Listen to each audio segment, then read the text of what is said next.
सनातन परंपराओं में सारे मूल धर्म ग्रंथ और वेद पुराण संस्कृत भाषा में लिखे गए हैं। संस्कृत भाषा का अध्ययन करने वाले लोगों ने जब हमारे धर्म ग्रंथों का अध्ययन किया तो उन्हें यह समझ में आया कि इस धर्म में वैज्ञानिकता का कितना समावेश है। लेकिन हम आज भी इन बातों से अनभिज्ञ हैं, क्योंकि हम संस्कृत भाषा से दूर होते जा रहे हैं। कहीं न कहीं संस्कृत भाषा हमारी संस्कृति में प्रवाहित वह नदी है जो ज्ञान की गंगा का निरंतर रसपान कराती रहती है। हम ही इससे दूर हो चुके हैं और आधुनिकता में लिप्त हो चुके हैं। कुछ ऐसे ही विचार व्यक्त किए गए जनपद संस्कृत सम्मेलन में। संस्कृत भारतीय महाकौशल प्रांत का यह अनूठा आयोजन जबलपुर में किया गया, जहां जनपद संस्कृत सम्मेलन के माध्यम से संस्कृत भाषा को न केवल पुनर्जीवित करने का प्रयास किया गया, बल्कि उसे संस्कृत को एक बार फिर अंगीकृत करने का प्रयास है, जिसकी बदौलत भारत विश्व गुरु और सोने की चिड़िया हुआ करता था। बीते 25 वर्षों से यह संस्था काम कर रही है और जनपद संस्कृत सम्मेलन जैसे कार्यक्रम पूरे देश भर में एक जनपद के अंतर्गत आयोजित किए जा रहे हैं।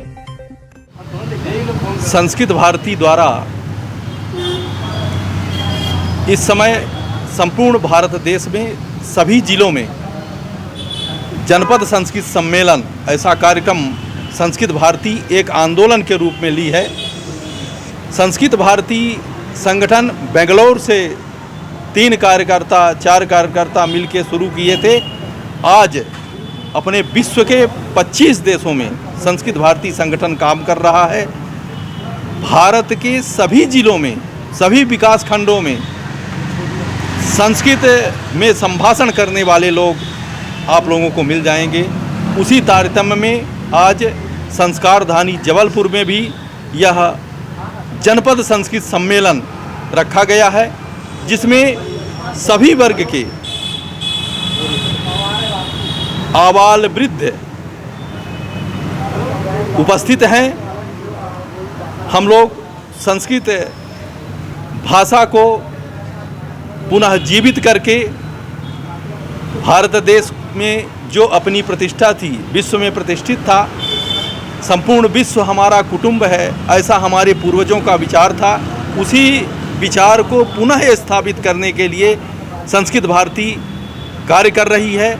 इस सम्मेलन में सभी वर्ग, सभी जाति के लोग उपस्थित हैं और वर्तमान समय में अपने महाकौशल प्रांत में भी सभी जिलों में संस्कृत में संभाषण करने वाले लोग आपको मिल जाएंगे। यहाँ भी 25 वर्षों से संस्कृत भारती संगठन काम कर रही है। हम विकास खंड तक पहुँचने वाले हैं। हमारा लक्ष्य है कि सभी गांवों में संस्कृत भारती के कार्यकर्ता उपलब्ध हों, संस्कृत में संभाषण करें, यही हमारा लक्ष्य है। हम एक दिन, यह ईश्वरीय काम है, संपूर्ण विश्व में अवश्य रूप से सक्रिय होंगे, अवश्य रूप से सक्सेस होंगे। आज का यह जो कार्यक्रम संस्कृत भारती महाकौशल प्रांत के द्वारा आयोजित किया गया है, इसका मूलभूत उद्देश्य है कि जो संस्कृत हमारी देवभाषा थी, और न केवल देवभाषा थी बल्कि प्राचीन समय के यदि हम इतिहास को देखें तो वो जीवों की भाषा थी, जंतुओं की भाषा थी, यहाँ तक कि दानवों की भी भाषा संस्कृत थी। लेकिन वर्तमान इस भौतिक जगत की चकाचौंध में प्रत्येक मनुष्य संस्कृत भाषा को भूलता जा रहा है, और संस्कृत भाषा को भूलने के कारण हम शास्त्र से दूर होते जा रहे हैं, और शास्त्र से दूर होने के कारण हम आधुनिकीकरण की इस व्यवस्था में इतने लिप्त हो गए हैं कि जो हमारा मूल गौरव है उससे हम भटक चुके हैं। इसलिए इस बात की आवश्यकता है कि पुनः हम उन प्राचीन तथ्यों की ओर, शास्त्रों की ओर लौटें, जिससे जो हमारी मूल भाषा है और मूल जो शास्त्र में है, चाहे वो गणित की बात हो, चाहे विज्ञान की बात हो, चाहे भौतिक शास्त्र की बात हो, ये सब कुछ हमारे संस्कृत में निहित है।